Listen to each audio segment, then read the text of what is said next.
So this is who Bernie always been, and I'm very proud of the growth I made. You know what I mean? Looking and abandoning hope in all these politicians. Like we call this out at the beginning, like RBN, unlike many other progressive media who was boosted because of Bernie campaign, RBN started post Bernie. RBN, unlike the people who have no talent as political communicators and intellectuals, their channels only exploded because they rode the coattails of the Bernie movement. That is not RBN. We are post Bernie, and we've been a critical Bernie from the very beginning.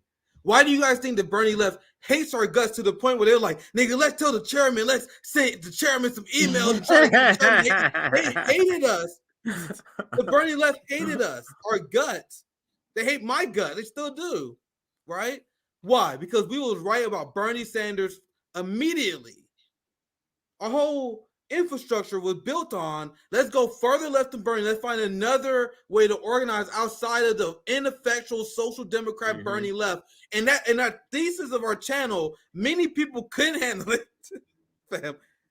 But now these same people are now realizing that Bernie Sanders is full of shit. And I will take my L as I deserve for the time I did fall for Bernie. Because this is from 2014. Remember the slaughter?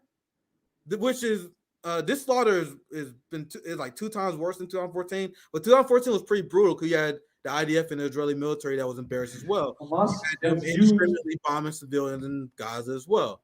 This is what Bernie said back then, where people called him out for his horrific stand. This is before Bernie Sanders became a celebrity, like in 2014. So let's watch this video, and this video resurfaced because people was confused. They're like, nigga, we've been telling you guys about Bernie from day one.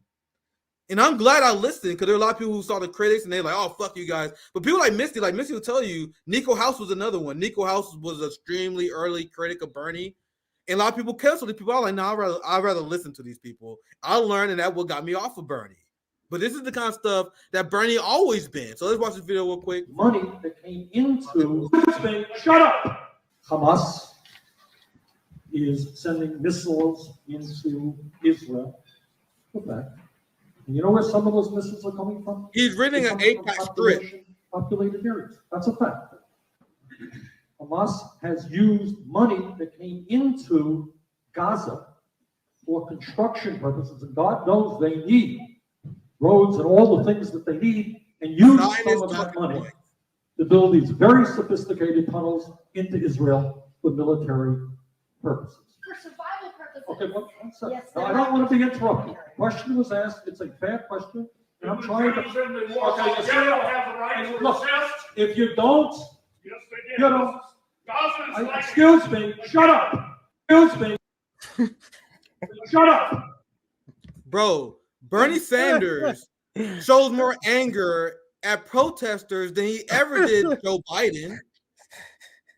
Like, why wasn't, like, can you imagine we got Bernie Sanders this fired up at Joe Biden, Hillary Clinton, telling them to shut up? You notice how nice they are, that the professional managerial class is to liberals in the establishment? But then, like, people like Marianne Wilson, they go on RB and they talk to the oh my God, the filthy workers, the filthy protesters. And Bernie showed more anger and heat at the protester calling for peace than he ever did Hillary, than he ever did all the smear merchants. They called him a fake Jew, for example, like Neera Tanden. Neera Tanden called Bernie Sanders a fake Jew. Then Bernie Sanders supported her nomination into the Biden administration. But he would tell peace activists to shut the fuck up, though. Excuse me, shut up. This clip went. Why say excuse me? Why say excuse me if you're gonna say shut up? It kind of negates each other. Like shut up. Excuse me, shut up. Go ahead. Yeah, absolutely. This had 1.2 million views. There are a lot of negative reaction to this. And that's when I said Bernie Sanders. I don't have my tweet. Maybe I should find it. Where I reacted to this video. Where I said Bernie Sanders is one of the biggest con artists in politics, and that tweet got like 25,000 likes, bro. Like my tweets never get, like I get like a few thousand, you know what I mean? But I never get over 20K. I say Bernie Sanders is a fucking con man. Got 25,000 likes. Jeez. I never so, like I'm capped. Like Jimmy talk about this all the time. Like there's like Like there's certain people that shadow banned like a cap on us. Yeah, But I have a got cap. 25 I have a cap. Like 25,000 people saw that. So I'm gonna show you guys the general reactions to this before we move on. Just because I'm not calling anyone by name, I'll just read all of them. But you see people that like, dude, fuck this shit. Like Brown Joy Gray, another one, mega viral, 30,000 likes. Where Brown Joy Gray, a person who used to work for Bernie Sanders, said that Bernie Sanders is the biggest political disappointment of our generation. 30,000 likes. So this is the language that we use that got us demonized, that is now popular stance that everyone is saying now. This is Jimmy. I was pilloried for saying this about Bernie after he lied about the CARES Act and supported the largest upward transfer of wealth in human history. Good to see everyone else finally starting to see what a pothead jagoff comedian saw over 3 years ago. Now I'll just quickly scroll this thread, and you can see, look, here's Savvy. Like I said multiple times, Bernie is a fraud. Murray Kimberly said, I never thought I would thank AIPAC, but they now expose Bernie Sanders. And the reason why she said that is because this forever should live on Bernie Sanders' shame. The fact that AIPAC is promoting and tweeting your shit out. AIPAC saw what Bernie Sanders said. It was like, good boy. Tweet that out. We got Bernie. Like, that's crazy. AIPAC tweets you out, fam. And they said Sanders answers Dana Bash about fellow progressives calling for a ceasefire. So they celebrate the genocidal Zionists. They love Bernie Sanders right now. So let me continue what Margaret said. And I'll just read a few of these and we got to move on. I never thought I would thank AIPAC, but they now expose Bernie Sanders for being a sheepdogging, two-faced phony, and a coward. Thanks, AIPAC. You made my argument for me. And I know my timeline, babe, but I'll tell you guys, there are people that are social democrats who hate me that are now condemning Bernie. And I'm like, why? I was like, Joe, I can't believe this person is saying fuck Bernie. I'm not going to call names. I'm glad they're doing it. But, bro, I've seen people that are the biggest Bernie nut rider. People like, RBN only criticized Bernie for clicks and likes. And now even they're like, man, they would never say RBN is right. But even they're like, man, Bernie fucking sucks, man. They won't ever say RBN was right, though. I don't have to read any more reactions. No, we can get to the last segment. I think you said you had another one. Yeah, then my absolute last receipt, and then we do a last segment of the day. Maybe 15, 20 minutes we see.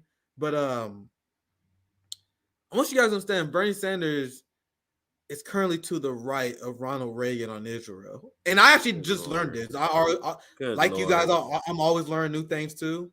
I made a tweet that went viral, but it pissed a lot of Bernie people off too. When I said Lula makes Bernie Sanders look like Ronald Reagan. If you search our library, we literally got a cut video like labeled that. Bernie Sanders make Lula look like Ronald Reagan. Even though Lula is not perfect, especially on Haiti, Lula call out NATO. So I'm like, bro, Lula's way better than Bernie on foreign policy. But now Ronald Reagan makes Bernie Sanders look like Ronald Reagan. If that makes sense. Because I just learned this. And so big shout out to Chuck for sharing this. In August 1982, Ronald Reagan, disgusted by Israel bombing of Beirut, called Israeli Prime Minister Menachem Begin, I don't know how to say his name, and demanded he halt bombing. Now, when I read this, my mind was blown. Listen to this part. I'll just read the highlight because that's the only part I read. Reagan, who had considered Israel a trustworthy ally, was disgusted with what was happening in Lebanon. Israel's 10-week siege culminated with its planes bombing West Beirut for 11 consecutive hours. Reagan called the Israeli Prime Minister, and he said, Menachem, this is a Holocaust. And he said, Mr. President, I think I know what a Holocaust is. And then Reagan refused to give up ground, bluntly telling him that he had to stop the bombing. 20 minutes later, Begin called back saying he had ordered Sharon to halt the attacks. Reagan thanked him, hung up, and said, I did not know I had that kind of power. So Reagan was morally, despite all the horrible shit he did, it's weird that he was disgusted by this bombing. This guy, he was complicit with the genocide in Central America and South America, right?